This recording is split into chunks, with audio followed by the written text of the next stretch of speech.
Pati ang rice flour na sangkap sa paggawa ng kakanin, pinipeke na rin daw.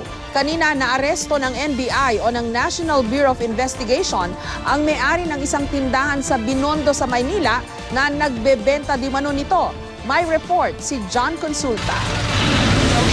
Sinalakay ng NBI Intellectual Property Rights Division ang tindahang ito sa Binondo, Maynila na nagbebenta umano ng peking rice flour. Arestado ang may-ari ng tindahan. Pa-receive po muna itong search warrant and then magkakandak po kami ng search.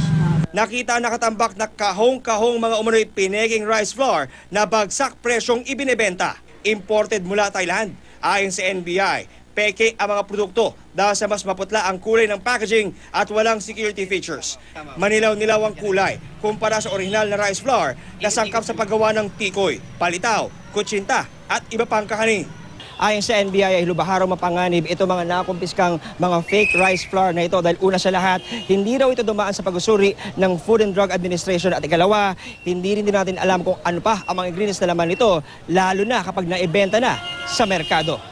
Kain ng tao ito eh. So alamin natin kung ano ang baka hindi natin alam, baka ito may mga epektong magkakaroon ng cancer ang tao na hindi natin alam. So pa-examine na agad namin to. Kaya may INT na bago alok sa amin. Hindi kami alam kung original o piki, basta alam kami ng ilawan ng bigay, okay na. Kakasuhan ng paglabag sa trademark infringement ang negosyanteng na akto ang nagbebenta nito. Sa warehouse naman ito sa Malabon, truck din na umano'y peking rice flour ang nasamsam ng NBI. Ipapasuri ng NBI ang peking produkto para matukoy ang sangkap na inihahalo rito at masawata ang pagbebenta nito sa merkado. John Consulta, GMA News.